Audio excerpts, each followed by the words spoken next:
Oke, jadi aku mau disclaimer dulu. Jadi sebenarnya ini udah direkam dari sebulan lalu dan aku terlalu sibuk ngelus kucing, jalan-jalan, lihat T-Rex, lihat Stegodon.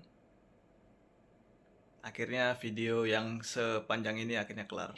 Oke, selamat nonton. Halo, ini Obral Produk dan aku Latansa. Saya Griffith. Kamu ngapain, Bet? Saya di sini diundang Diundang sebagai? sebagai narasumber katanya. Wah, tamu saya bertamu, Pak. Jadi, kamu kan baru datang dari Taiwan. Di Taiwan tuh ngapain? Betul. Jadi di Taiwan aku belajar. Saya mahasiswa ya, saya mahasiswa di sana. Majorku berarti Nano Electronic Circuit and System Design. Wah, keren tuh. Di Taiwan namanya jurusannya itu? Ayam Nah, Mandarin. majornya. Ayam Mandarinnya nggak bisa saya. Nggak tahu saya. Oke. Jadi di sini kita mau ngobrol apa, Bet, sebenarnya? Nih hari ini ya. Ya. Ini mau ngomongin soal berita yang kemarin heboh nih. Hype. Kemarin sampai Tech Power Up bikin artikel. Artikel. Betul sekali. Tech Power Up bikin artikel soal sebuah startup namanya Edge. Itu bikin apa? AI. Bikin AI chip yang 20 kali lipat lebih cepat, lebih kencang daripada buatan Nvidia H100. Ini masih tahunnya AI soalnya ya. Jadi AI masih rame ya. Wah, ini berita Juni 26. Ya, 26 Juni itu belum 1 bulan setelah Computex kan. Belum 1 bulan itu Computex. Iya, belum 1 bulan. Nah, Computex itu AI meledak semua tuh. Wah.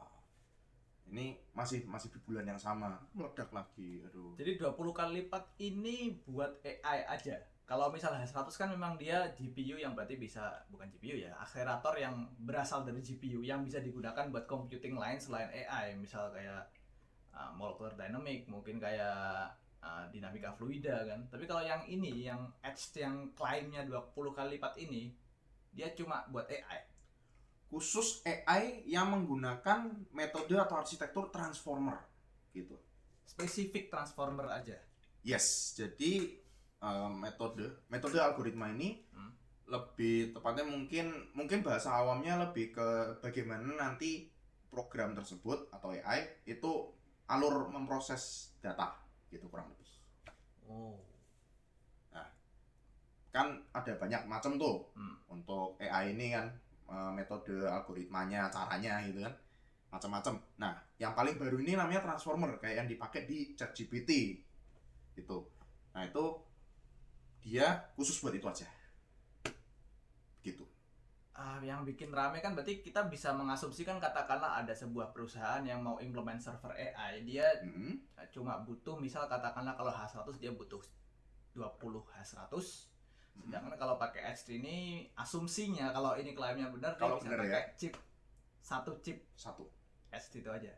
Jadi kalau misal 20 rak bisa jadi satu rak aja. Klaimnya. Benar nggak? Mungkin ceritain dulu deh. Ini sebenarnya Edge ini siapa dan kenapa kita bisa ini masuk ke berita, sedangkan ini masih dalam tanda kutip klaimnya. Kita belum lihat produk kan di sini konteksnya. Ya, ini meledak. Tech Power Up bikin 26 Juni. Kalau kita lihat YouTube lebih ramai lagi. Tulis Edge Sohu. Sohu ini nama produknya ya. Edge itu company. Edge company, Sohu produk. Sohu chipnya. Ya. Oh iya. Edge Sohu. Cek. Banyak, Bro. Nih, Bloomberg teknologi ya. Bloomberg. Mengasumsikan.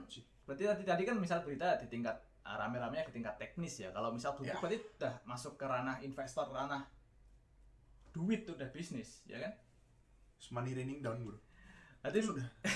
Ini berarti kayak investor udah berharap banget kalau misal Edge ini bener klaimnya, ini bisa bikin pengeluaran buat AI dan development AI jadi lebih hemat daripada beli chipnya Nvidia gitu ya. Iya, klaim mereka adalah mereka membuat chip ini untuk menurunkan cost dari AI tersebut. Jadi AI itu bisa makin murah kan klaimnya gitu. Ini ramenya cuma di YouTube aja. YouTube sama teknis tadi. Selain Tech Power Up dan YouTube. Ini kan YouTuber barat ya ini ya. Ini media barat. Ternyata ramai sampai negeri tirai bambu. Walaupun ya ini YouTube ya, ini bisa dicari ini di YouTube. Saya nggak tahu kenapa di YouTube bukan di Bilibili, saya nggak tahu. Tapi ada. Tapi YouTube bisa dibuka di Cina. Sepertinya ada metodenya, mereka bisa upload gimana? Tapi kan ini ramai juga di Cina, mengasumsikan karena kalau Nvidia kan dia ada limitasi restriksi buat ekspor ke Cina kan. Jadi kalau misal melebihi batas kecepatan tertentu dia nggak boleh diekspor ke Cina.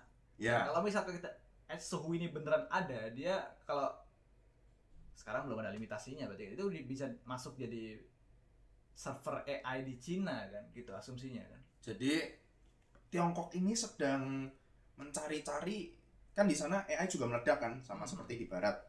Nah mereka ini juga mencari-cari pengganti Nvidia, karena Nvidia kan kemarin sempat kena ban list, limitasi restriction kan, ada export restrictionnya, nggak semua produknya mereka bisa dimasukin kan gitu kan, nggak boleh jualan. Nah kalau ini lebih kencang kan, mereka punya alternatif. Apakah bisa menjadi Mesias Tiongkok? Apakah bisa menjadi Mesias AI? Benar apa enggak kan itu? Oke, kenapa ini termasuk dalam sesuatu yang dalam konteks bisa dibilang mencurigakan? Kalau dari Edge Sohu ini sendiri, dia klaimnya satu-satunya chip yang memang didesain khusus hanya untuk transformer, bukan untuk yang lain, sehingga dia bisa mendapatkan efisiensi yang jauh lebih tinggi dari yang bisa didapatkan Nvidia gitu, kurang lebihnya gitu. Sampai panik, sampai hype gitu kan, kenapa sih? Nggak jelas gitu sebenarnya. Cuma kita lihat aja deh klaim-klaimnya dari Edge ini ya. Ini company banyak sih sebenarnya klaimnya. Nah, satu-satu dulu. Ini salah satu slide yang diambil dari sebuah presentasi, sebuah seminar yang dilakukan oleh founder. Ini salah satu foundernya dari Edge ini.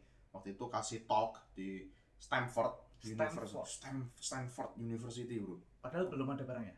Belum ada. Sampai sekarang aja belum ada barangnya. Ini Oke. Waktu itu dia Februari, berarti ini Februari. Bisa dijelasin nggak itu kenapa ada kotak-kotak gitu? Itu denah kamar mandi Bob ya? Wah, ini kos-kosan nih. Ini instruction kosnya di sini. Nggak, ini dia kasih, ini salah satu potongan slide di mana dia menjelaskan bahwa AI chip yang ada sekarang itu merupakan AI chip yang sebenarnya cukup general purpose atau fleksibel. Artinya dia bisa menjalankan AI menggunakan arsitektur model gitu atau algoritma yang tidak hanya transformer gitu kan. Jadi nanti cara mengolah data, misalkan perkalian, pembagian, penjumlahan, pengurangan, itu bagaimana itu untuk mengolah data, dipakainya tuh gimana, itu kan menentukan nanti prosesnya gimana kan.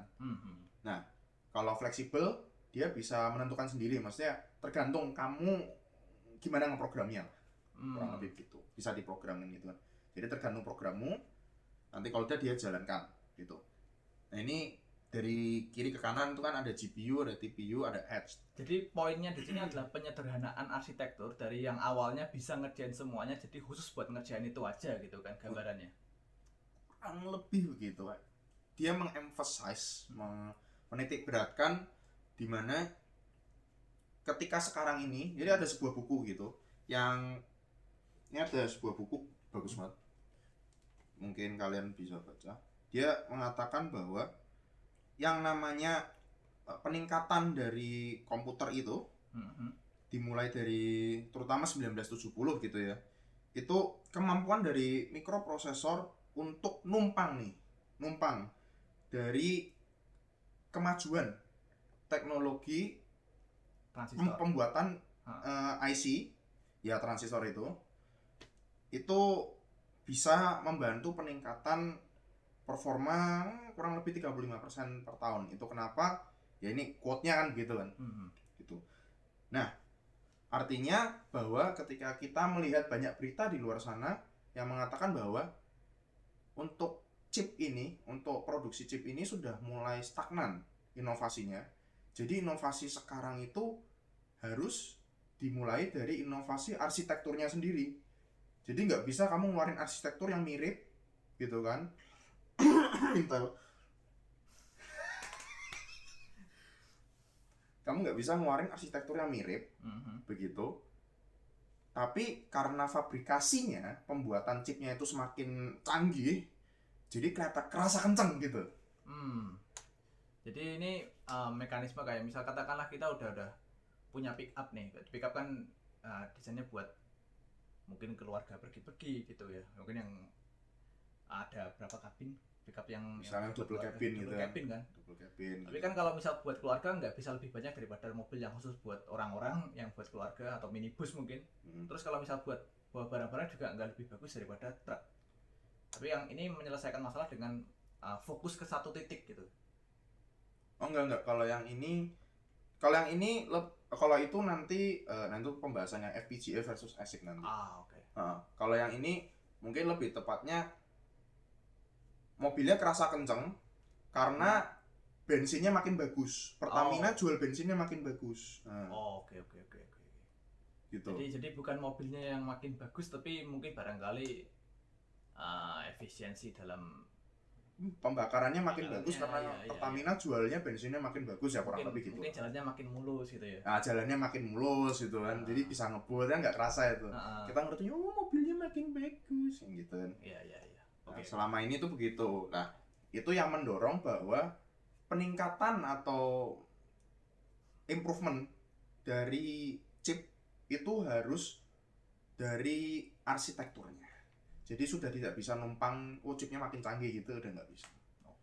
Makin hari makin berkurang peningkatannya. Jadi itu yang dikatakan oleh ini tadi foundernya ini, dia bilang bahwa flexible AI chip atau ya general purpose yang bisa dipakai untuk macam-macam ini, dia makin sudah tidak efisien lagi. Begitu. Nah, efisiensi itu bisa didapatkan kalau kamu mendesain chip yang memang khusus buat itu. Jadi kamu bisa fokus, ini biar efisien gimana. Kamu bisa fokus di situ. Nah ini sampai diwarnain hitam, bro. Soalnya paling kenceng deh. Larinya. Lari. Gitu. Kurang lebih kan gitu dia. Oke. Kenapa sih? Nah, karena ya itu tadi. Prosesor itu kan ya kalau kita lihat ya. TJ Max-nya berapa? Yang sekarang yang kita lihat tuh bukan TDP-nya, bukan voltage-nya, bukan clock-nya, langsung TJ Max-nya berapa? Max-nya. Running di berapa derajat Celcius kan? Iya.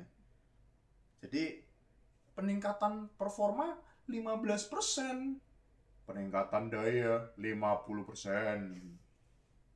Gila. Kemarin aku lihat yang di Serve the Home yang terkait kenapa server sekarang prosesornya itu secara grafik selalu meningkat sekarang ke arah yang nggak masuk akal secara kurva. Jadi yang dulunya prosesor server itu 200 watt, 280 watt, tiba-tiba jadi 350 watt, 400 watt per hari ini 500 watt.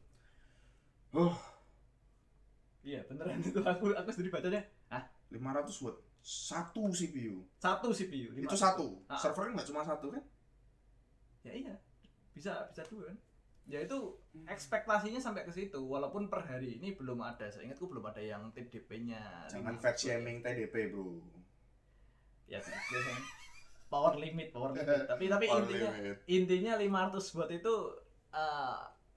infinity. Jadi udah kelihatan bentar lagi kayak gitu.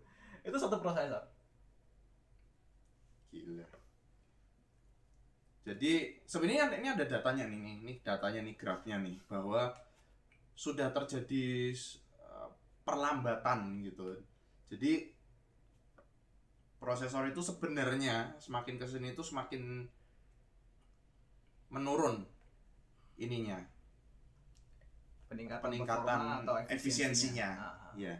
Jadi gimana caranya peningkatan performanya tetap, ya efisiensinya jebol. Power efisiensinya pasti jebol sebenarnya. Cuma selama ini kan yang selalu dimarketingkan itu kan selalu performa kan. Yang kita harapkan kan ya dari dulu ceritanya kita pengennya ada prosesor yang performanya sama kayak hari ini tapi efisiensinya lebih tinggi, atau mungkin dengan tingkat konsumsi daya yang sama performanya lebih tinggi, tapi sekarang udah nggak bisa berarti. Semakin nggak bisa, semakin sulit gitu ya. Makin sulit. Ini limitasinya dari fabrikasi chip itu sendiri sudah mulai stuck, udah mulai nyangkut lah istilahnya inovasinya sebenarnya di situ. Nah kan dia bilang kan katanya kencang kan. Kenapa ini slide-nya judulnya katanya kencang? Kenapa judulnya langsung depannya katanya kencang? Ya dia klaimnya kencang, tapi kan itu klaimnya dia. Apa yang membuat kita ragu? Angkanya dari mana? Dia cuma klaim 20 kali. Misalkan Toyota keluarin mobil ngeklaim 20 kali lebih kencang dari Lamborghini. Nah, tapi nggak ada mobilnya. Ada toolnya nggak buat memperkirakan performa kayak gini sebelum mereka katakanlah merilis informasi bahwa ini lebih kencang 20 kali lipat, 500.000 token per second dibandingkan mungkin H100 cuma berapa ya di situ? Ya nggak ada angkanya. Cuma ada grafik hitam dan grafik abu-abu. Kembali lagi yang hitam lebih kencang. Yang hitam lebih kencang.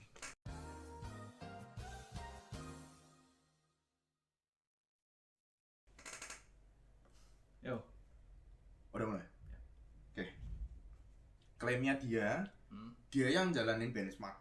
Jadi ini benar apa enggak ya kita cuma bisa percaya dia doang kan gitu. Jadi ini dia kasih tahu bahwa 8 chipnya dia, 8 lebih tepatnya mungkin card kali ya. 8 cardnya dia. Oh iya, card ya, bukan chip ya maksudnya ya. Iya. Udah termasuk sama memorinya soalnya ya. Udah, at least klaimnya dia yang digambarin. Oh juga ada gambar cardnya loh. Wih, nanti. Enggak, itu maksudnya aku baru sadar ada gambar cardnya. Kita fokusnya ke sini. Kita kan punya catatannya, Pak. Iya. Ada. Jangan lupa. Card sebenarnya kan card itu kan, cuma 8 card ini dipasang di server. Itu dia lebih kencang. Kenapa bisa tahu lebih kencang? Karena token per detik. Jadi output dari transformer itu token namanya. Nah, outputnya lebih banyak. 500.000 per detik dibandingkan dengan yang lain.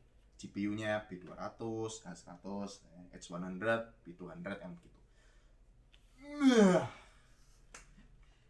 So who only supports transformer inference? Ini yang aneh. Kenapa bikin aneh? Apa yang membedakan, katakanlah dia bisa transformer, dia bisa mungkin neural network lain atau arsitektur? Nah, dia cuma bilang inference aja. Biasanya kalau card begitu dia juga support training sih. Ada mungkin nggak itu termasuk di dalamnya itu karena limitasi memori bandwidth-nya? Karena kan memori bandwidth justru malah inverse ya. Memori capacity tadi. Barangkali training kan butuhnya memori capacity lebih besar, dia nggak bisa beli HBM yang mahal mungkin. Ada nggak hubungannya ke situ kira-kira? Dia sih pernah klaim di websitenya itu ada klaim bahwa kita sudah mengamankan supply HBM yang cukup. Ini dari bahasanya klaim dulu. Yang jadi masalah soalnya kita kan juga nggak tahu vendor HBM-nya kan, jadi kita nggak bisa cross check. Ya kita juga nggak punya konfirmasi dan nggak ada PR statement dari vendor HBM-nya. Atau ada malah justru yang mengkonfirmasi, oke kita memang supply ke Edge kok gitu, ada nggak? Nggak ketemu sih aku beritanya. Berarti kalau ada ya paling internal yang tahu. Berarti ini kalau bener klaim satu pihak dari Edge aja. Dari Edge aja. Nah, dia kan ngakunya fabrikasinya menggunakan TSMC 4 nanometer ya. Nah, aku belum cross check di TSMC-nya sih, nggak ketemu aku. 4 nanometer mahal. Nah, jadi masuknya udah kategori kita ke arah kecurigaan dan itu good to be true buat sebuah chip yang bisa mengalahkan. Good to be true, tapi dia mempunyai pendanaan 120 juta US dollar. Kerasa banyak. Cukup nggak? HBM nggak murah. Iya, HBM nggak murah, 4 nanometer TSMC itu nggak murah. Dengan pendanaan hanya 120 juta US dollar. Tapi Theranos dulu juga pendanaannya banyak, Pak. Theranos. Elizabeth Masa Holmes. lalu. Tapi ya itu tadi, ini kan klaimnya dia. Sebenarnya bukannya kita bukannya kita nggak percaya sih, tapi jangan gampang percaya gitu. Jangan gampang dibodohi. Tapi ini juga problem ya. Maksudnya kalau katakanlah media-media mainstream kayak TPO kan mereka nggak specialty di AI dan arsitektur AI dan mengerjakan AI. Mereka kan menginformasikan apa yang mereka dapat, entah itu mungkin katakanlah blasting dari email ads ke email mereka, kan nggak tahu. Mereka cuma bisa oke, sepertinya rame. Bagaimana kalau kita upload? Ini juga kan ada tulisannya kan bahwa untuk benchmark hanya inputnya hanya sama outputnya hanya sekian. Jadi mungkin nggak kelihatan memory capacity bottleneck-nya sih. Nggak kena. Itu juga bisa. Tapi lucu sih. Ini kalau kita ngomong inference misalkan, kenapa inference? Lah kok apakah dia cuma support inference karena kapasitas memori? Tapi dia sendiri berjalannya di FP16 bukan INT4. Sementara floating point biasanya dipakai untuk training bukan buat inference. Tadi yang kita udah bilang bahwa peningkatan chip ini sudah mentok, pembuat chip ini harus ngakalin dari sisi arsitektur.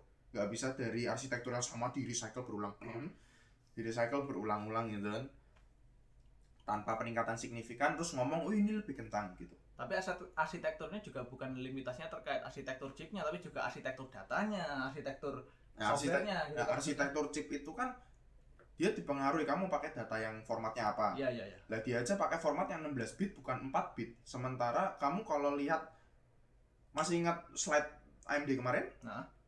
Adu tops brutal. INT4 sama pakainya format 4 bit. Sama BF16. BF8 atau BF16? INT8. Yang block float kan kemarin ada. Ada BF16. Iya, BF16. BF16. Tapi untuk inference tops terbesar pasti INT4. INT4. 1. Throughput lebih kencang. 2. 4 bit versus 16 bit. Jadi secara arsitektur NPU-nya atau anything processor unit itu jadi nggak perlu lebar-lebar dan nggak perlu menghabiskan banyak space di dalam area chipnya gitu kan. Betul. Dan karena dia hanya memproses 4 bit bukan 16 bit, lebih efisien secara daya. Anyway, yaitu klaimnya dia. Jadi aneh gitu loh, kayak brand-brand besar aja dia pakai INT4 untuk adu inference gitu. Kenapa dia pakai FP16 kan gitu? Untuk adu inference misalnya. Ya. Asumsikan beritanya salah. Dia pakainya INT4. Atau asumsikan benar tapi ngetiknya salah. Asumsikan ngetiknya. Oke, lanjut. Aduh. Karena dia bilang benchmark. FP8. Sorry. FP8 precision. Floating point. Ya nggak lebih baik sih, FP8, FP16 juga nggak lebih baik dari INT4 sih. Iya. Secara itu. Secara efisiensi. Tapi ya tuh hanya klaim dari Edge. Ya jangan overhype lah kalau aku bilang. Klaimnya terdengar too good to be true. Bukannya gimana istilahnya? Bukannya mau mendiscourage, tapi seperti engineering Marvel. Ya, kita nggak mendiskreditkan orang berusaha ya, tapi kita mencurigai. Patut dicurigai. Ya, lebih ke trust but verify. Betul. Ya. Yang bikin kita curiga adalah karena dia sendiri hanya klaim sepihak, belum ada hardware yang dirilis ke reviewer atau ke media. Atau paling enggak mereka pamer chipnya dalam bentuk qualification sample, dalam bentuk engineering sample. Ya, mereka cuma di website tulis ingin tahu lebih lanjut hubungi kami. Gitu. Tapi mereka punya render. Ada hasil rendernya lah minimal. Ya, membuktikan bahwa mereka punya tim buat bikin render 3D.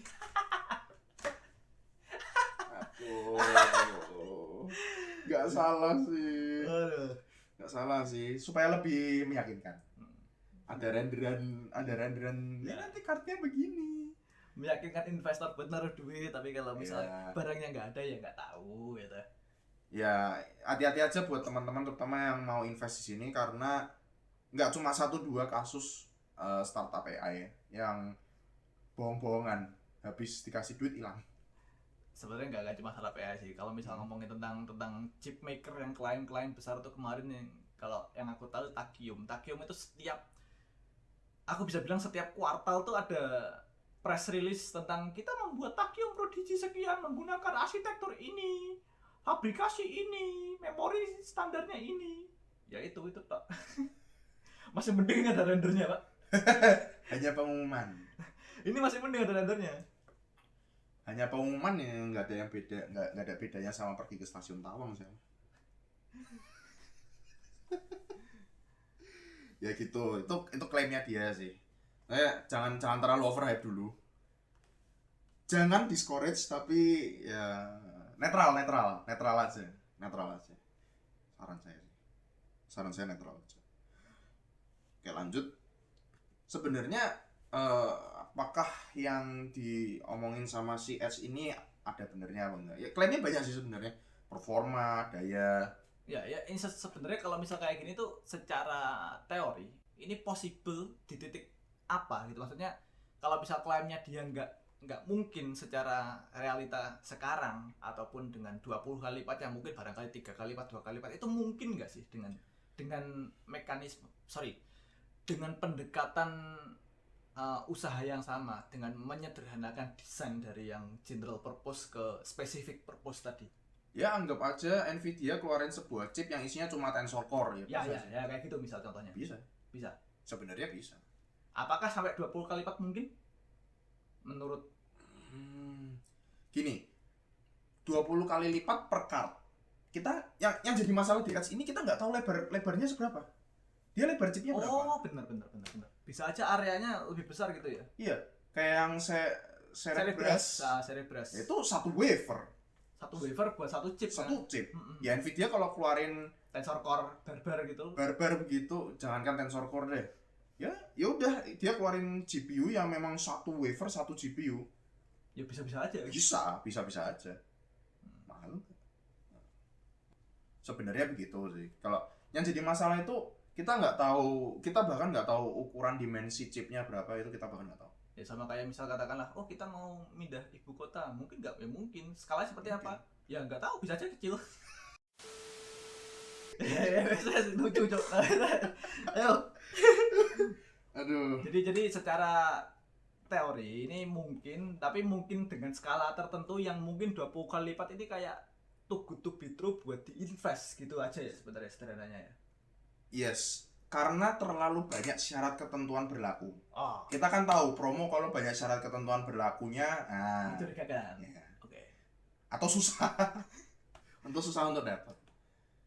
Ya klaimnya dia ini. Ini juga 3D desainnya mereka kan. Ini bukan kartnya mereka yang ini ya. Ini memang 3D rendernya, bukan product picture ya. Iya, 3D rendernya yang sama tapi dengan angle yang beda kan. Iya. Ya aku nggak tahu kenapa mereka 3D rendernya mau di apa? Ini bisa dicopot pasang kan? Apanya? Ya bisa. Ya itu kan. Ini kan mau dicopot pasang apanya? MOSFET? Enggak bro, ini menunjukkan lagi walaupun mereka punya keterampilan dalam membuat desain 3D, tapi yang punya keterampilan untuk desain 3D ini tidak punya keterampilan untuk mendesain kartu. Bentar. Ini ya. Ini kamera mana? Ini apa? Ya kan tadi mereka punya keterampilan untuk desain 3D, tidak menjamin punya keterampilan untuk mendesain kartu.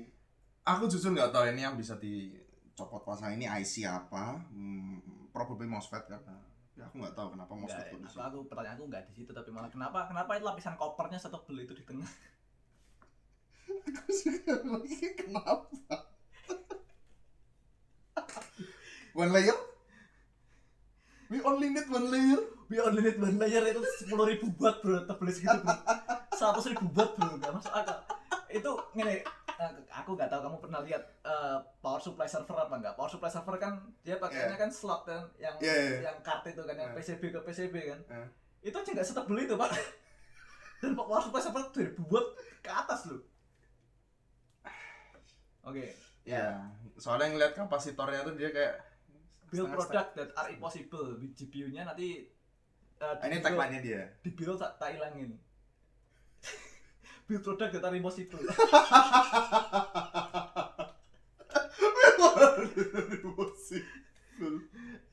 Bahkan nanti tak tambahin lagi that are straight impossible. Oh wait, ini kan renderan. Iya. Build products that are impossible, with GPUs. Dia nggak bohong, cuy. Desain rendernya pakai GPU. Nggak bohong. Oh ya ampun. Nah, tapi gini, ini kan klaimnya dia ya, berarti Sohu itu merupakan sebuah produk yang dia mengorbankan fleksibilitas untuk performa. Jadi dia nggak bisa melakukan hal lain, tapi di mana dia bisa melakukan itu dia kencang, gitu. Performanya tinggi kan gitu. Nah, sebenarnya ini berkaitan sama salah satu seminar yang pernah diadakan oleh William Daly. Dia Chief Scientist dan Senior Vice Presidennya Nvidia. Jadi riset di Nvidia itu dia, gitulah istilahnya. Dia pernah semua visi dari produk-produk Nvidia itu kelihatan banget di semua seminarnya dia. Kalau mau cari di YouTube ada. Semua seminar dan presentasinya dia itu kelihatan banget visinya Nvidia. Itu kayaknya dia visionernya sih. Aku curiga. Jadi kayak yang visinya, aku masih ingat salah satu visinya Nvidia itu setiap GPU yang rilis mau dari low end sampai high end itu harus disupport sama CUDA, dan oleh karena itu chipnya jadi sedikit lebih melebar dan lebih boros die karena ada bagian yang untuk mensupport CUDA itu. Tapi hal itu ya adalah yang dipilih karena untuk memastikan CUDA ini accessible to every goddamn researcher. Kalau itu dari CEO-nya. Kalau ini enggak, yang itu bukan CEO-nya, Brian Catanzaro, aku inget. Brian Catanzaro itu yang rambutnya panjang gondrong ada putih-putih itu. Ada putih apa? Enggak, apa tuh putih-putih? Ben. Dia idolaku sebenarnya di Nvidia itu. Kalau ini dia visionernya, di mana ide bahwa Nvidia naruh akselerator di GPU itu dia. Dan bagaimana akselerator ini berkembang, misalkan support FP16 gitu, atau berarti desainnya jangan yang terlalu, dia pernah sebutannya itu over specialization. Dia nggak sebut spesifik tapi istilahnya over specialization. Jadi dia pernah kasih sebuah seminar, sebuah talk di mana dia berbicara soal sebuah hardware yang dia desain itu saking bagusnya untuk skenario tertentu, ketika mau diadopsi oleh orang lain untuk skenario lain nggak bisa. Dia pernah bilang seperti itu. Ini menurutku berkaitan. Dan bahkan dalam salah satu buku yang judulnya yang tadi ini referensi yang sama yang tadi aku bacain, dia bilang bahwa architects itu maksudnya komputer arsitek ya, orang yang mendesain arsitektur komputer itu harus paham dan harus sadar tren atau hal-hal penting yang terjadi di teknologi dan penggunaan komputer. Karena tren-tren tersebut, jadi hal-hal yang dipakai itu kan, itu tidak hanya tidak hanya mempengaruhi desain, future cost, biaya di masa depan gitu kan. Maksudnya tidak hanya mempengaruhi biaya, tapi juga longevity, keawetan dari sebuah arsitektur.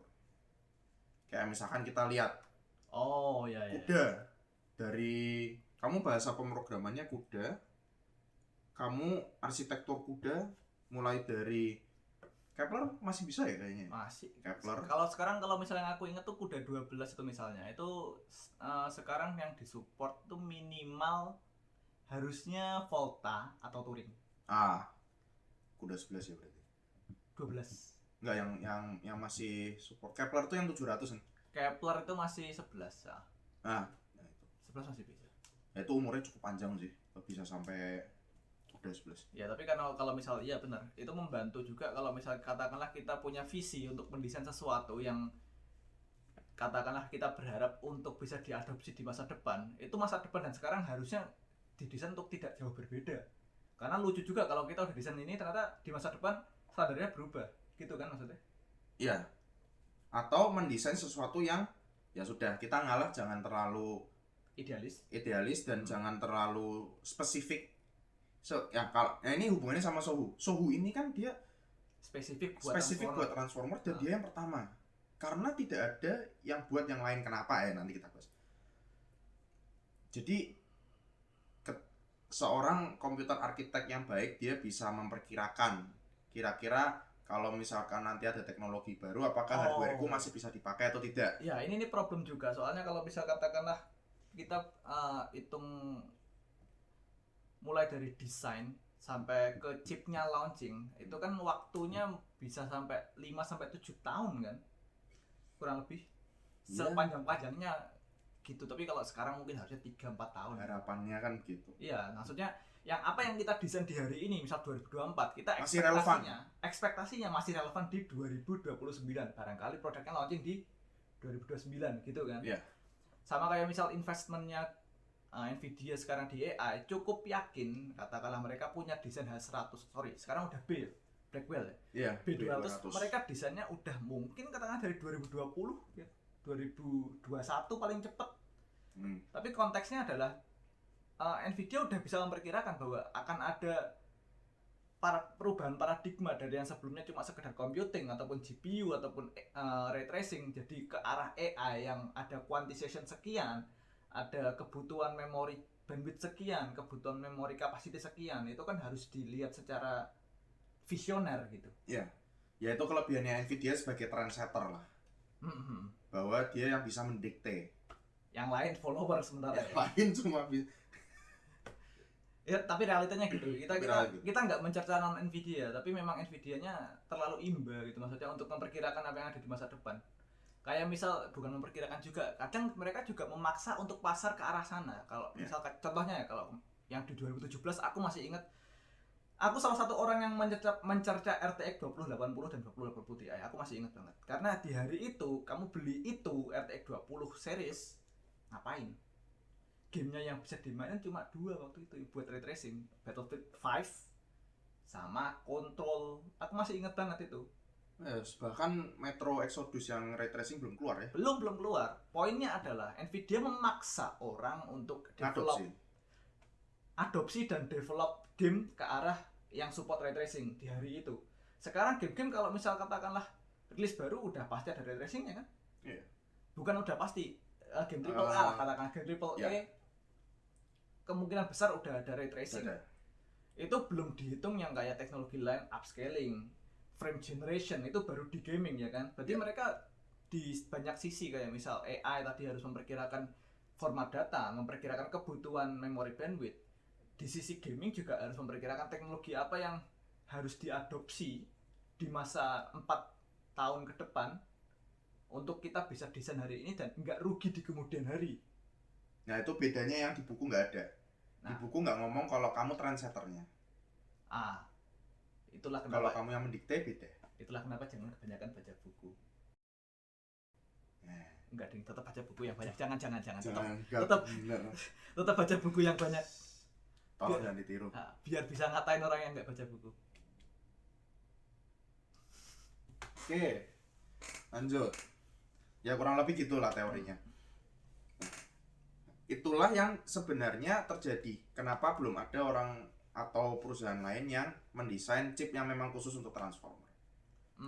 Bahwa karena berbahaya tadi ya, katakanlah kita investment engineer kita untuk ngerjain chip desain Transformer, ternyata Transformer ditinggalkan, kan lucu ya. Nah, itu yang dikatakan sama Edge, bahwa klaimnya mereka adalah dari CNN misalkan. Ini arsitektur, ini hanya pelengkap aja ya, bahwa masing-masing algoritma itu ada ini ya, masing-masing desainnya sendiri-sendiri. Ya, kan berbeda-beda tuh. Tapi intinya sama, bahwa mereka terdiri dari matriks. Intinya sebenarnya kan operasi matematika gitu. Pengolahan matriks, pengolahan matematika. Pengolahan matematika data, entah scalar, entah vektor kan. Gitu. Entah ini rumit, tapi ketika di zoom intinya softmax, matmul, matrix multiplication, perkalian, matrix multiplication, softmax itu juga perkalian, kan pembagian kan gitu. Pada akhirnya ya matematika. Intinya kan operasi matematika gitu. Nah, yang tadi Edge Soho itu dia sebuah arsitektur yang cuma bisa jalanin ini. Kencang klaimnya. Buat ini nggak bisa. Gitu. Padahal buat perbandingan, misal katakan CNN yang misalkan Convolutional Neural Network ini dipakainya untuk yang hari ini tuh di AI apa, dan yang Transformer contohnya di AI apa? Kalau Transformer ini ya gampang, ChatGPT lama gitu kan. Stable Diffusion juga pakai Transformer. Diffusion. Kan? Untuk yang generatif, yes. Sementara yang untuk CNN ini misalkan object detection. Itu masih banyak yang pakai CNN. Identification ya kayak YOLO gitu ya. Identification ya YOLO itu salah. Ini arsitektur YOLO ini yang aku pakai untuk contoh ini YOLO. Nah, bisa kelihatan tuh sebenarnya. Konvolusi itu perkalian nih, guys. Buat simpel aja, konvolusi perkalian dah gitu. Ini kita bisa bilang ini AI klasik, yang tadi AI modern transformer. Nah, klaim ini modern. Nah, klaimnya dari Edge itu adalah bahwa kita akan stuck di transformer. Oh gitu. Yes. Visinya mereka ngelihatnya kayak gitu, visinya. Bahwa akan stuck di transformer. Oh. Karena apa? Kita dari CNN ini ke transformer aja itu lama. Berarti dia berarti taruhan ke sana gitu. Dia taruhan ke sana. Oke. Itu salah satu selling point-nya dia. Itu di situ. Itu dia pede itu bahwa kita akan stuck di sini. Nah, misal ini kan kita ngomongin yang dua arsitektur AI yang paling bisa dibilang paling rame ya. Benar nggak? Salah satu yang rame. Salah satu yang rame. Salah dua yang rame, sorry. Oke. Salah dua. Nah, kalau misal katakanlah yang kita pakai di NPU, di laptop modern kayak misal di Ryzen AI atau di Intel NPU yang OpenVINO, itu mereka bisa dua-duanya tadi? Bisa. Justru kalau kamu cuma punya CPU aja, ya CPU tinggal diprogram semua bisa jalan. CPU semua bisa jalan, teorinya semua bisa jalan. Bahkan katakanlah kita nggak pakai VGA dan kita render pakai CPU bisa, walaupun nggak jalan kencang gitu ya. Misal. Bahkan GPU lama pun juga bisa. Itu karena GPU lama meskipun dia nggak ada unit untuk AI-nya kan, nggak ada tensor core-nya, kan tetap bisa melakukan penjumlahan, perkalian, pembagian kan gitu. Nah gitu. Ya sebenarnya selama bisa jalan, bisa tinggal pemrogramannya gimana. Jadi yang tadi desainnya bisa jalanin banyak hal, terus disederhanain ke NPU yang bisa jalanin sedikit hal, ini disederhanain lagi ke cuma bisa jalan satu hal. Ya satu hal. Kalau jadi kan dari banyak hal ke sedikit hal, ini ke satu hal. Nah, itu adalah langkah yang tidak berani diambil sama perusahaan lain. Ya. Kalau kita lihat, kenapa sih kok cuma dia yang buat gitu? Kan ada macam-macam tuh. Ada Google TPU tadi yang tadi tunjukin kan, ada Nvidia juga, Microsoft kemarin bikin sendiri ya kan. Ya Intel, aku nggak tahu kenapa ini namanya Loihi kan, harusnya apa? Gaudi ya. Intel Gaudi. Kan ada Cerebras itu yang CPU bercore apa? Yang besar sekali core ya. yang tadi kita bilang satu wafer itu. Tesla juga punya sendiri untuk mobilnya sendiri, untuk training juga sendiri ada. Yang buatan Tesla ini dia kemarin kan habis deal sama Nvidia, habis kontrak sama Nvidia. Sebelum sama Nvidia dia punya desain sendiri yang dilempar ke TSMC. Tenstorrent yang desain. Oh, Tenstorrent, Jim Keller. Aku lupa yang itu. Aku inget Tenstorrent yang siapa, aku inget Teslanya siapa. Aku nggak inget kalau Tesla pesan ke Tenstorrent. Berarti Tenstorrent. Yang Dojo yang lama itu Tenstorrent. Dojo yang lama apa? Yang lama ya. Itu Tenstorrent. Oh, oke, interesting. Itu Tenstorrent. Nah, bahkan Tenstorrent sendiri, Jim Keller sendiri bahkan nggak bikin sebuah chip yang saking resikonya tadi kan. Iya. Kayak misalkan, ini padahal kita bisa lihat ya dari market cap, bahwa valuasi penjualan ASIC itu sebenarnya gede. Yang spesifik tadi. Ini semua sebenarnya ASIC. Cuma ASIC-nya tidak sespesifik yang Sohu. Ya tadi super spesifik Aspak. Itu super spesifik. Yang ini kan ada banyak tuh. Market juga besar sekali valuasinya. Kenapa kok nggak ada yang bikin kayak Edge Sohu itu? Kayak misalkan Google TPU nih. Ini cuma buat display aja biar kelihatan canggih ya. Nggak mau kita jelasin. Ini bukti bahwa bisa dilihat desain mereka hanya fokus pada matrix multiplication dan akumulator. Ini operasi matematika. Ya, MM sama iya. Ini operasi matematika, Google TPU. Intel Gaudi 1 dan Intel Gaudi 2. Ini bisa dilihat ada TPC dan TPC. TPC itu dia sebuah prosesor. Nah, TPC core itu dia sebuah prosesor core yang fleksibel, general purpose banget. Itu MMA juga sama, matrix multiplication executor apa gimana? Aku nggak nemu itu kependekannya apa di penjelasan nggak ada. Tapi kurang lebih ini masih sama kayak tadi, pendekatannya masih lebih general daripada sekedar hanya chip yang cuma bisa transformer kan? Iya, ini bisa melakukan banyak sekali operasi matematika istilahnya gitu. Dan di situ juga kelihatan kebutuhan memori bandwidth dan memori capacity sampai nge-spam 16 GB kali 1, 2, 3, 4, 5, 6. Iya, nge-spam memori bro. Itu 32, 64, 96 GB HBM2E dan itu masih ada 48 MB cache tuh? Ya itu SRAM cache, bener. General purpose, ya kan? Fleksibel istilahnya. Ini Meta nih buatan Facebook nih. Itu ya bikin sendiri. Turis 5 core with 1 vector extension. Ini kan intinya yang pernah kita bahas waktu itu yang terkait bahwa ASIC ini lebih efisien daripada sekedar general purpose GPU kan. Iya. Waktu itu ya. Tapi ini ternyata ada orang yang lebih nekat lagi, lebih spesifik lagi. Transformer pokoknya. Transformer processing unit itu. Iya. Nih kalau ini transformernya mungkin Decepticon ya, guys. Enggak. Karang. Oke, ya intinya bahkan company-company besar itu mereka desainnya aja, bahkan Facebook desain sendiri aja masih. Yang penting untuk gini, pemrosesan AI itu kan meskipun kita bisa bilang istilahnya operasi matematika. Kan kita bisa tahu operasi matematika yang sebagian besar digunakan tuh apa? Data strukturnya seperti apa? Nah, struktur data dan operasinya apa? Itu jadi untuk ASIC yang ini kan yang ini ya, yang ini itu memang semua ini didesain untuk memang efisien menjalankan operasi matematika yang dijalankan AI. Meskipun buat transformer mungkin nggak sekenceng yang Sohu. Yang spesialis transformer dengan catatan suhunya nggak bohong ya. Itu. Kenapa? Mereka punya desain yang fleksibel. Karena mereka sendiri menjalankan AI itu di dalam framework. Misalkan TensorFlow atau PyTorch, ONNX. Nah, mereka kan akhirnya membutuhkan sebuah prosesor atau akselerator yang bisa berjalan, yang berjalan di atas API tadi atau di atas framework tadi. Iya.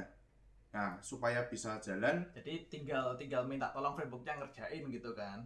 Atau jadi kalau kamu mau bikin AI, misalkan kamu pinter nih mau membuat sebuah algoritma AI misalkan, itu kamu tinggal di TensorFlow tuh ada operasi misalkan konvolusi gitu, tinggal aku panggil satu baris gitu kan. Kan kalau kamu programmer, ini aku programmer 200 IQ itu wojak gitu. wojak gitu kan. Kamu nanti aku bikin program C-nya konvolusi itu kayak gimana. Nah, karena hardwareku seperti ini kan, supaya konvolusinya misalkan konvolusi gitu kan, tuh supaya efisien bagaimana, supaya kenceng habis. Ini nanti kapan-kapan kita bahas tentang TinyGrad aja. Kamu belajar TinyGrad.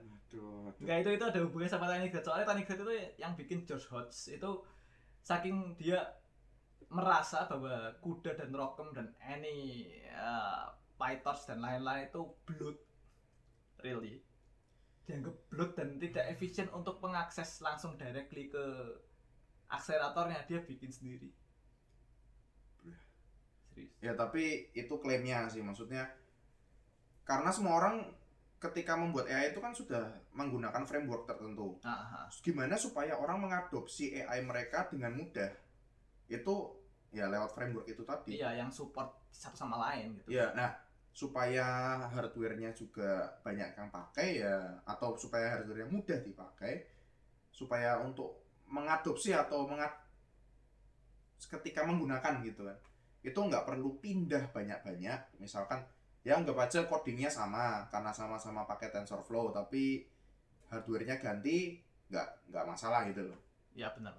Karena dijembatani sama TensorFlow, OpenNX atau ya, sama kayak formatnya mereka udah punya format sendiri. Sebenarnya kayak gini, kayak misal kita punya game kan pakainya API-nya DirectX, itu mau pakai Nvidia, pakai Radeon kan jalan-jalan aja, ya sama-sama aja. Ya, tinggal drivernya aja sih. Kalau nggak time out.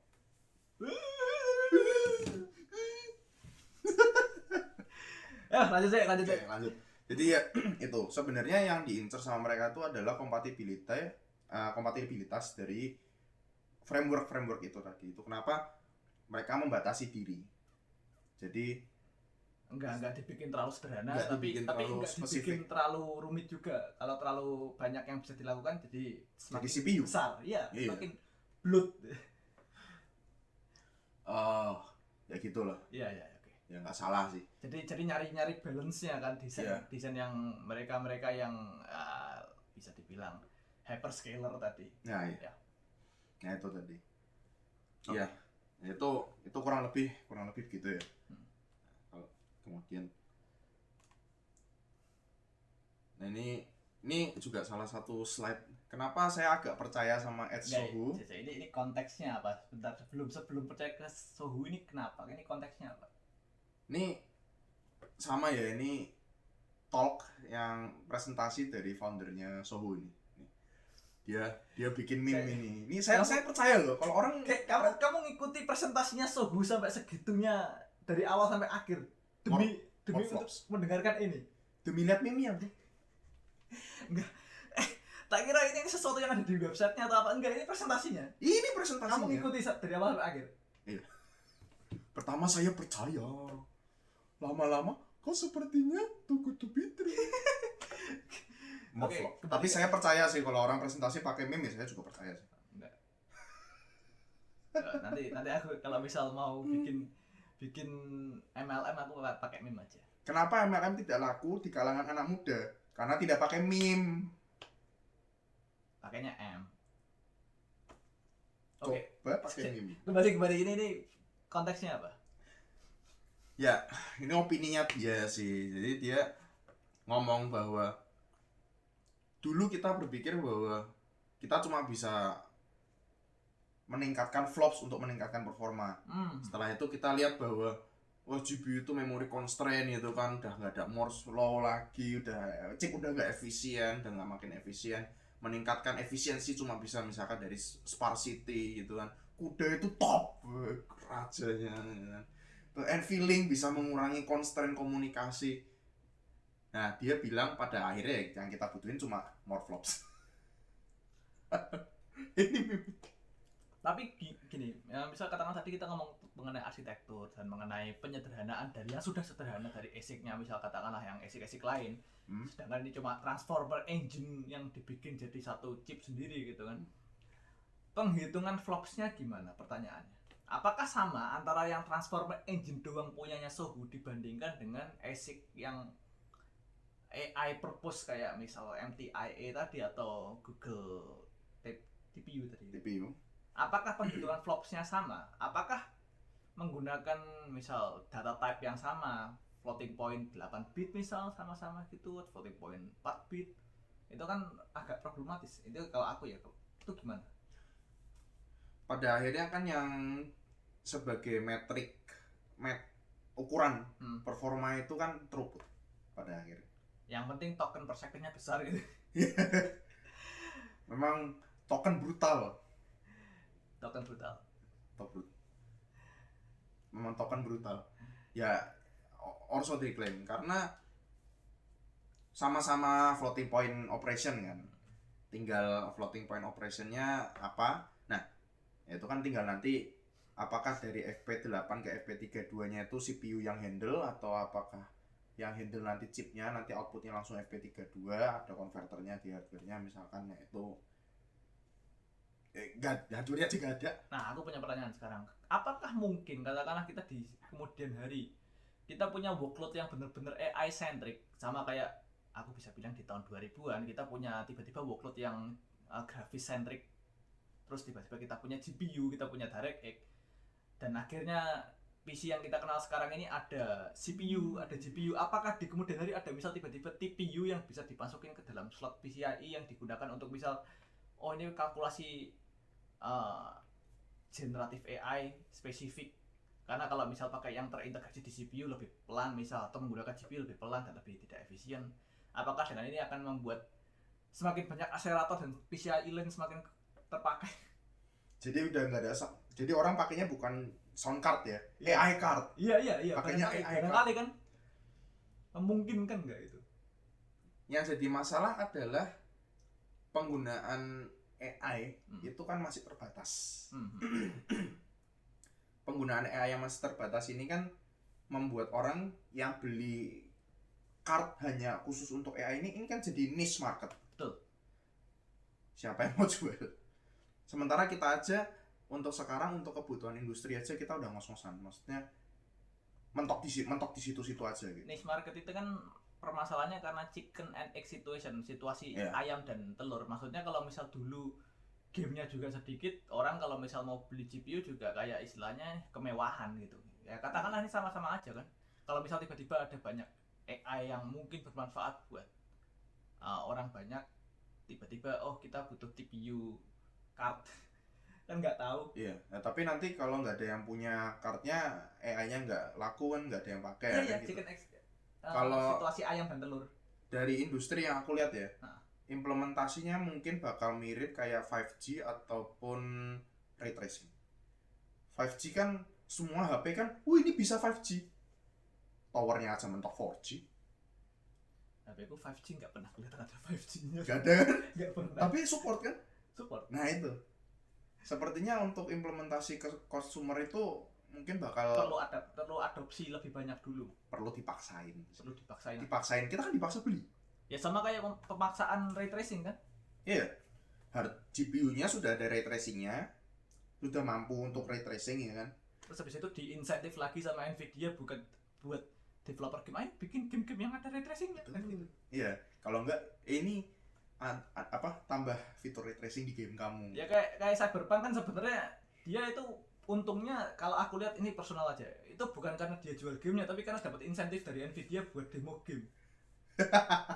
itu aduh, aku nggak tahu laporan keuangannya, tapi kalau lihat dari mekanismenya kayaknya sepertinya iya. Nah ini kan tadi kembali lagi, kalau misal ada transformer engine yang dalam skala yang server ya, terus kita ngomongin ke ranah manusia biasa atau user awam, apakah mungkin karena dengan menyederhanakan tadi jadi transformer engine aja, bukan AI, bukan NPU processing unit, apakah misal katakanlah kita bikin chip yang lebih kecil, terus habis itu kita gantungin di leher, terus buat translation kita punya model lokal, jadi nggak perlu connect ke internet, terus habis itu kita ngomong kita lagi pesen burger di Taiwan tapi kita cuma bisa ngomong bahasa Indonesia misal.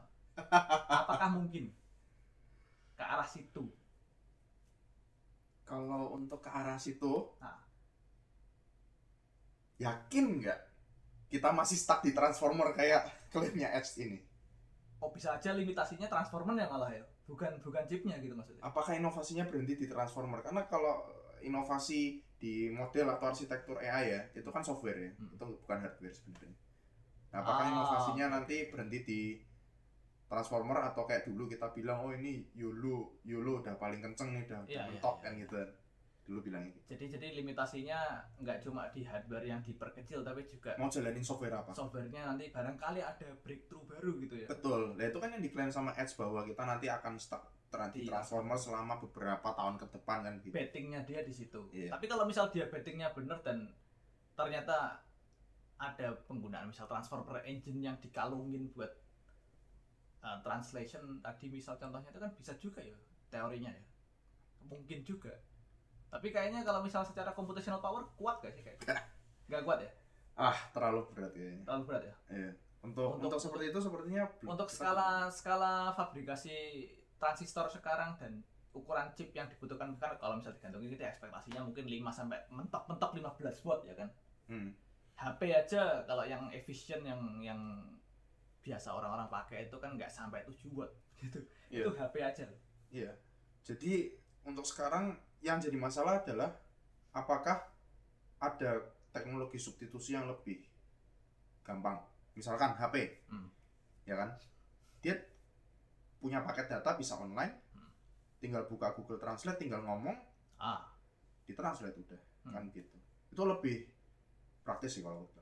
Iya, kalau di Taiwan internet lancar sih. Tapi kalau katakanlah aku jangan ketawa dulu.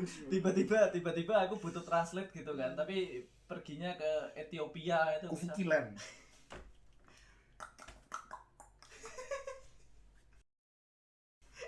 Aduh. Jadi kalau secara Transformer Engine tadi tidak membuat efisiensi masuk ke device 7 watt 5 watt gitu masih device yang edge yang ke consumer gitu masih kayaknya masih sulit gitu ya. Dihitung-hitungnya tetap enggak membuatnya jadi lebih. Oh, ini dari 15 watt bisa jadi 7 watt gara-gara cuma disederhanain ke Transformer Engine gitu enggak ya? Enggak. Kayaknya enggak ya? Enggak, karena ini angkat dari edge suhunya aja kita nggak tahu. Oh iya. Hardware-nya aja gimana nggak tahu kita kan. Pull straight from the ass. Apa sih istilah bahasa Inggrisnya yang omong kosong banget gitu.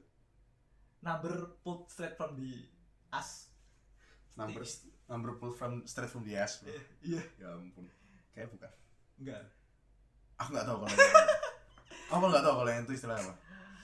Oke, kayaknya pertanyaanku udah. Apa ada yang mau dibahas lagi? Atau kita ke kesimpulan aja? Sepertinya kita bisa menyimpulkan untuk hari ini. Yo. Apa itu? Nih, ngalor ngidul kita ngomong. Aduh. Gak apa-apa. Jadi, apakah Sohu ini bisa jadi tren? Apakah dia jadi trendsetter? Transformer Asik. Ya. Bahwa ke depan nanti karena kita tidak bisa mendapatkan peningkatan performa dari teknologi chip lagi, teknologi transistor fabrikasinya, apakah kita harus membuat chip yang semakin bagus untuk yaitu transformer tadi? Ya bisa kalau misalkan nggak ada gebrakan baru dalam AI, jadi AI seperti tadi klaimnya software stuck di transformer. Iya. Ya algoritmanya ya udah transformer dan kita akan stuck di situ selama bertahun-tahun. Yaitu katanya si Edge tadi itu kan. Tuh ya dia betting ya. Dia bakal jadi sukses sih. Kalau bettingnya benar. Kalau bettingnya benar. Dan klaimnya benar. Dan klaimnya itu ada dua masalah loh. Dia secara betting mungkin menarik. Secara klaim agak sulit kan gitu agak aja. Sulit kalau menurut kita ya. Ya. Nah, ya itu tadi. Kedua, ya kompetitor nggak bisa nyaingin dia. Misalkan, Edge ini lebih susah dipakai misalkan. Ternyata tapi lebih murah jauh. Oh iya. Kalau misal bisa ngasih harga yang lebih murah, harusnya bisa entah katakanlah klaim 20 kali lipat lebih kecil kan bisa ngirit dari satu unit server 20 kan. 20 unit server dibeli cukup satu aja gitu kan. Itu kan ya buat murah signifikan. Jauh. Ya either dari operasional ataupun harga produknya itu sendiri. Nah, kedua bisa jadi dari sisi kemudahan, misalkan harganya mirip-mirip gitu kan, performanya memang lebih kencang, tapi makanya susah banget karena dia spesifik, frameworknya nggak support. Gimana dong makanya misalkan? Bisa masalah. Soalnya software itu juga masalah ketika kita misal develop hardware tapi softwarenya agak dalam tanda kutip tolol ya. Bisa jadi pengembangan software di hardware tersebut jadi stuck, jadi nggak jalan. Ya sama-sama kayak salah satu vendor buat AI aja harus pakai Linux gitu misal. Tidak menyebutkan. Loh, per hari ini yang di Windows itu udah ada, tapi versinya masih entah alpha entah beta loh. Tapi udah mulai ada, udah bisa PyTorch on Windows for this certain hardware. Ada juga vendor hardware yang di Windows supportnya banyak. Di Linux gak ada. Ada sih, dikit. Jarang ya. Ada. Yang itu, yang suka time out. Enggak, itu kebalik bro. Itu AI-nya di Windows gak ada bro. Gak ada yang ngerjain malah Microsoft. ONNX dan Microsoftnya itu ya ternyata. Iya, ONNX DirectML kan yang ngerjain mereka. Ternyata. Linuxnya malah langsung pakai software stack-nya mereka kan. Aduh. Itu tadi. Ya sebenarnya kalau misalkan tadi ternyata Edge ini salah dan ternyata bahwa Transformer ternyata cuma ya 2-3 tahun lagi. Dan harapan mereka mungkin hanyalah jualan untuk orang-orang yang masih stuck di Transformer. Dan mereka harus melakukan rapid pace development. Artinya mereka harus nge-push hardware baru.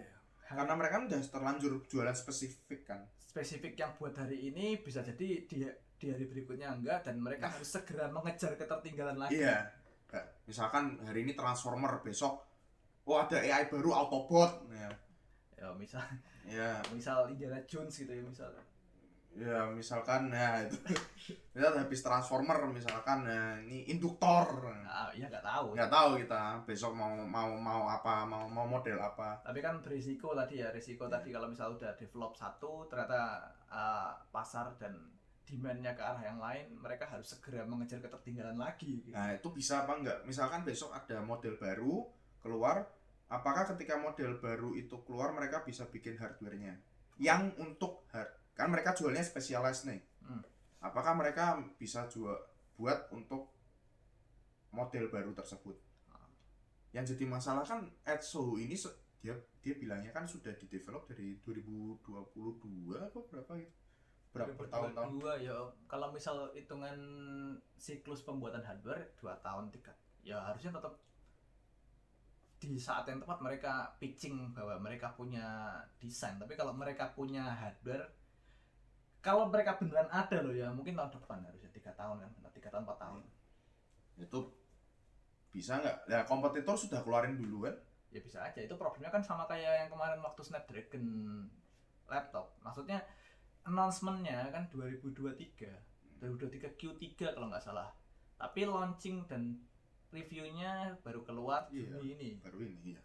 Mereka kencang di hari mereka announce, tapi ketika mereka rilis mereka nggak sekencang itu, dan mereka ternyata klaimnya sama performanya nggak setara, lebih pelan. Ya. Itu kan problematis lagi.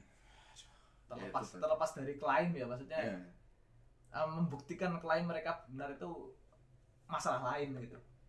Nah, ya itu tadi kapan announce, kapan keluar, itu mampu nggak mereka algoritma. Jadi modelnya nanti algoritma baru, hardware-nya baru. Ya. Karena dia ASIC yang specialized ASIC. Super specialized ASIC. Atau dia ngalah, akhirnya ya udahlah ngikut yang lainnya. Enggak, kira kalau aku personal lihatnya gini, itu foundernya bikin desain gitu tuh yang Transformer. Nanti kalau misal udah kita dapat funding, sana nggak Transformer, ya udahlah saham saya jual. Aduh, benar. Apakah ada yang mau menampung? Hutang-hutang dan kemarahan investor? Oke, berarti udah. Kita terima kasih banyak, Wit. Udah dapat banyak insight. Terima kasih sudah diundang hari ini. Diundang apa datang sendiri? Ya diundang, Wis. Terima kasih banyak. Datang tak diundang. Soalnya weekend aku keluar kota lagi, jadi nggak bisa ketemu Gribit lagi. Gribit di Indonesia sampai Agustus. Aku masih sampai akhir Agustus. Ya. Terima kasih banyak.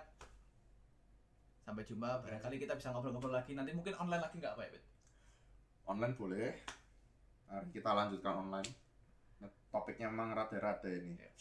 Ya, kalau kalian ada pertanyaan, kritik dan saran bisa taruh di kolom komen di bawah Aku Latansa, budayakan OOT.